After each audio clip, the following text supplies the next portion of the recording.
నమస్కారం. సుప్రభాత గంటారావానికి స్వాగతం. ముందుగా ప్రధానాంశాలు. పాత రిజర్వేషన్లతోనే సర్పంచ్ ఎన్నికలు జరపాలని కేబినెట్ నిర్ణయం. బీసీలకు పార్టీ పరంగా 42% కోటా ఇస్తామన్న పొంగులేటి.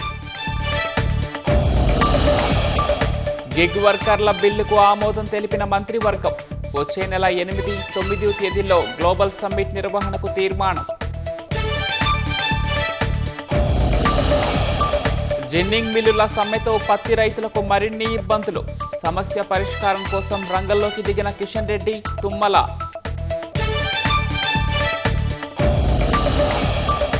తీరని శోకాన్ని మిగిల్చిన సౌదీ అరేబియా రోడ్డు ప్రమాదం. ఒకే కుటుంబంలో 3 తరాలకు చెందిన 18 మంది మృతి. ఇజ్రాయెల్పై హమాస్ తరహాలో ఢిల్లీలో దాడికి ఉగ్రవాదుల కుట్ర. భారీగా డ్రోన్లు, రాకెట్లు తయారీకి ప్రణాళికలు రచించినట్లు గుర్తింపు.